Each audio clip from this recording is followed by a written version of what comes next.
Ito pala ang kwento at kasaysayan ni Rico Yan, isang aktor at matining idol, dito sa Pilipinas. Noong siya pa ay nabubuhay, halika mga kakwento, samahan ninyo ako at alamin natin. Ang buhay ni Rico Yan, March 14, 1975, hanggang March 29, 2002, ay isang kilalang ngunit malungkot na kabanata sa kasaysayan ng entertainment sa Pilipinas. Nakilala siya bilang isa sa pinakasikat na matinee idol, at ang kanyang biglaang pagpanaw sa edad na 27 ay nag-iwan ng matinding lungkot sa maraming Pilipino. Kilala siya sa kanyang dimples at simpleng boy next door na charm, kaya naging simbolo siya ng tagumpay bilang aktor, negosyante, at tagapagtaguyod ng kabataan. Maagang buhay at pagtuklas sa kanya, 1975 hanggang 1994. Pinagmulan. Ipinanganak si Rico bilang Ricardo Carlos Castro Yan sa Mandaluyong. Galing siya sa isang kilalang pamilya ng mga sundalo at negosyante. Ang kanyang lolo ay si Manuel Yan, na dating Chief of Staff ng Armed Forces of the Philippines. Edukasyon. Nag-aral siya sa Xavier School noong elementarya at sa De La Salle Santiago Zobel School noong high school.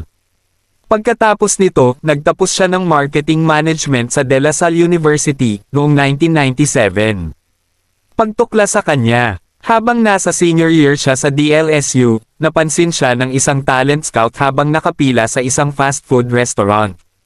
Dahil dito, nakakuha siya ng kanyang unang television commercial para sa Master Facial Cleanser.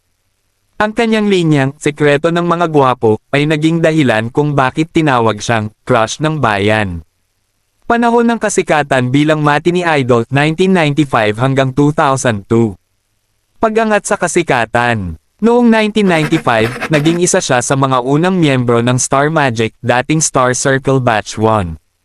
Mula sa commercials, mabilis siyang naging artista sa telebisyon, lalo na sa youth-oriented show na Gimmick, noong 1996. Mga mahahalagang gawa.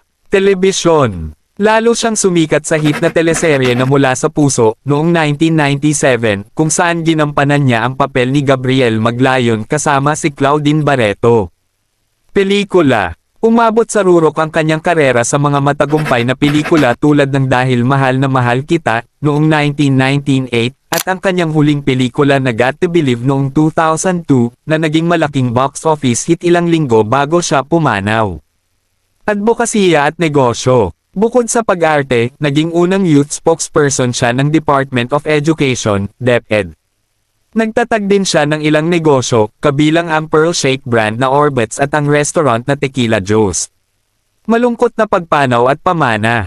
Biglaang pagpanaw. Noong March 29, 2002, Biyernes Santo, natagpuan si Rico na walang buhay sa kanyang kwarto sa Dos Palmas Resort, habang nagbabakasyon kasama ang mga kaibigan. Sanhi ng kamatayan. Ayon sa autopsy, namatay siya dahil sa cardiac arrest dulot ng acute hemorrhagic pancreatitis, na madalas ding tinatawag sa Pilipinas na bangungot. Pambansang pagluloksa. Ang kanyang libing ay isa sa pinakadinagsa sa kasaysayan ng showbiz sa Pilipinas. Tinatayang 10,000 katao ang dumalo sa kanyang libing sa Manila Memorial Park. Patuloy na alaala. Hanggang ngayon, patuloy siyang inaalala ng kanyang mga tagahanga at ng dati niyang kasintahan na si Claudine Barreto, tuwing buwan ng Marso. Ipinagpapatuloy din ng Rico Yan Youth Foundation ang kanyang misyon na tulungan ang mga mahihirap na estudyante.